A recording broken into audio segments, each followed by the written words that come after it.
बिना किसी देरी के आज के इस एक्सप्लेनर की शुरुआत करते हैं। आज हम बात करने वाले हैं मध्य प्रदेश की। एक ऐसा राज्य जो सिर्फ नक्शे पर ही नहीं बल्कि सच में हमारे देश का धड़कता हुआ दिल है। इसका भूगोल, इतिहास और संस्कृति सब कुछ इतना खास है कि इसे समझे बिना भारत को समझना लगभग नामुमकिन सा लगता है।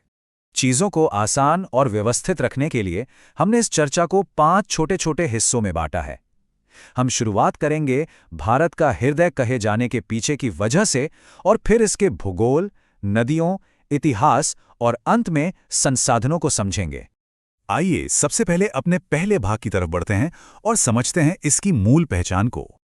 हृदय प्रदेश यानी हार्ट ऑफ इंडिया का ये नाम हमारे पहले प्रधानमंत्री जवाहरलाल नेहरू जी ने दिया था और इसका कारण बहुत ही सीधा सा है। अगर हम भारत का नक्शा देखें तो ये बिल्कुल बीचों बीच स्थित है, एकदम हमारे शरीर में धड़कते हुए दिल की तरह। लेकिन बात सिर्फ इसके बीच में होने की नहीं है। यहाँ संसाधनों की इतनी भरमार है कि इसे कई और दिलचस्प नाम भी दिए गए हैं। जैसे सबसे ज्यादा बाघ होने की वजह से ये टाइगर स्टेट है। सोयाबीन के बम्पर उत्पादन के कारण इसे सोया स्टेट कहा जाता है। और हाँ, यहाँ से इतनी सारी नदियां निकलती हैं कि इसे नदियों का मायका भी कह देते हैं। है ना कमाल की बात? अब अगर इसके बनने की कहानी देखें तो वो भी काफी दिलचस्प है। 1 नवंबर 1956 को इसका शुरुआती गठन हुआ था। फिर साल 2000 में इसका पुनर्गठन हुआ और छत्तीसगढ़ इससे अलग होकर एक नया राज्य बन गया।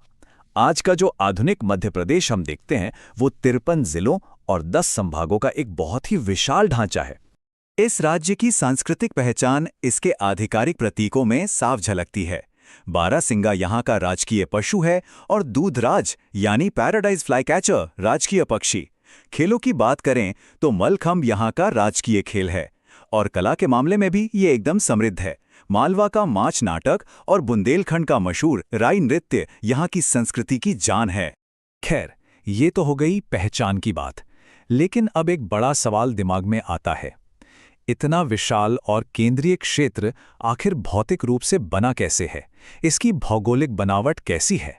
यहीं से हम अपने दूसरे भाग में प्रवेश करते हैं, जहां हम इसके भूगोल और भौतिक परिदृश्यों को समझेंगे। अगर हम इस राज्य को भौगोलिक रूप से बांटें तो ये मुख्य रूप से 7 हिस्सों में बटा हुआ है। सबसे दिलचस्प बात यह है कि मालवा का पठार इसके लगभग 29% हिस्से को कवर करता है और ये पूरा का पूरा इलाका प्राचीन ज्वालामुखी के लावे से बना है। इसके बाद 26% के साथ नर्मदा सोन घाटी का नंबर आता है और सबसे छोटा हिस्सा है बघेलखंड का पठार जो सिर्फ 7% है। इतने बड़े इलाके का मौसम भी एकदम अनूठा है। यहाँ की जलवायु उष्णकटिबंधीय मानसूनी है और सबसे मजेदार बात यह है कि यहाँ मौसमों के अपने खास स्थानीय नाम हैं। गर्मियों को यहाँ उनाला कहा जाता है, बारिश के मौसम को चौमासा और कड़ाके की सर्दियों को सियाला के नाम से जाना जाता है। इतने विशाल परिदृश्य और अलग-अलग मौसमों को जानने के बाद क्या कभी सोचा है कि इस भौगोलिक महाकाय क्षेत्र की नसों में आखिर बहता क्या है? तो आइए तीसरे भाग की ओर बढ़ते हैं और राज्य की असली जीवन रेखा यानी यहाँ की नदियों, जंगलों और वन्यजीवों पर चर्चा करते हैं। नदियों की बात करें तो यहाँ एक बहुत ही कमाल का कॉन्ट्रास्ट देखने को मिलता है। एक तरफ है 1312 किलोमीटर लंबी विशाल नर्मदा नदी जो एक दरार घाटी से होते हुए पश्चिम की तरफ बहती है और इसे पूरे राज्य की जीवन रेखा माना जाता है। और दूसरी तरफ है माही नदी। माही नदी पूरी दुनिया में इकलौती ऐसी नदी है जो कर्क रेखा यानी ट्रॉपिक ऑफ कैंसर को एक बार नहीं बल्कि 2 बार काटती है। अब जरा हरियाली की बात कर लेते हैं। ये आंकड़ा सच में हैरान करने वाला है। पूरे भारत के कुल वन क्षेत्र का 25% से भी ज्यादा हिस्सा अकेले मध्य प्रदेश में है। जी हां, पूरे देश का 1/4 जंगल सिर्फ एक राज्य में मौजूद है। जाहिर सी बात है, जहां इतने घने जंगल होंगे वहां वन्य जीवों की भरमार तो होगी ही। इस राज्य में कुल 6 राष्ट्रीय उद्यान और 1 सेंचुरी प्रोजेक्ट टाइगर का हिस्सा हैं। 1955 में बने सबसे पहले नेशनल पार्क कान्हा किसली से लेकर रातापानी सेंचुरी तक, ये सभी मिलकर इस राज्य को सही मायनों में टाइगर स्टेट का रुतबा देते हैं। लेकिन रुकिए, इतने समृद्ध भूगोल और वन्य जीवों वाले इस इलाके की मिट्टी में सिर्फ प्राकृतिक ही नहीं बल्कि कई गहरी ऐतिहासिक कहानियां भी दबी हैं। तो वो कहानियां क्या हैं? यहीं से हमारा चौथा भाग शुरू होता है, जहां हम मध्य प्रदेश के शानदार इतिहास और संस्कृति के पन्ने पलटेंगे। अगर हम मानव सभ्यता की टाइमलाइन को देखें, तो मध्य प्रदेश का इतिहास सच में अचंभित करने वाला है।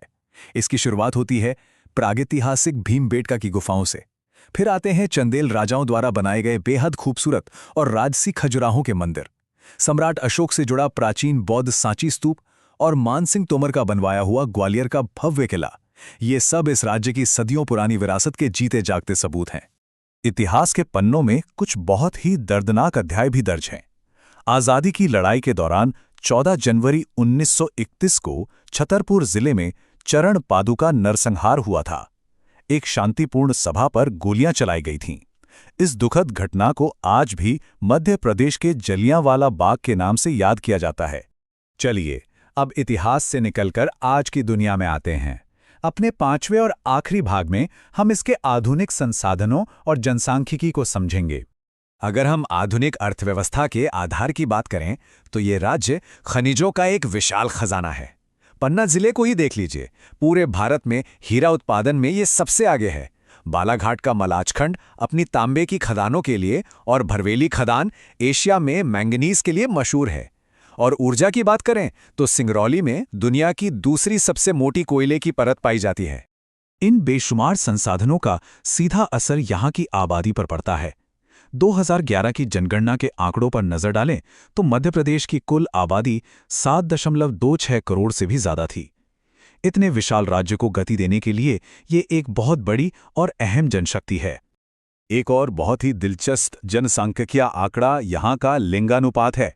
राज्य का औसत प्रति 1000 पुरुषों पर 931 महिलाओं का है। लेकिन सबसे कमाल की बात बालाघाट जिले की है। वहाँ का लिंगानुपात 1021 है, जो कि पूरे राज्य में एक शानदार उदाहरण पेश करता है। तो इस एक्सप्लेनर के अंत में एक बहुत ही गहरा सवाल सामने आता है। सबसे ज्यादा नदियों, घने जंगलों, बाघों और बेशकीमती खनिजों से भरा ये हृदय प्रदेश आने वाले समय में पूरे भारत के पारिस्थितिक और आर्थिक भविष्य को किस तरह से दिशा देगा, ये सच में एक ऐसा सवाल है जो हमें आगे और सोचने पर मजबूर करता है।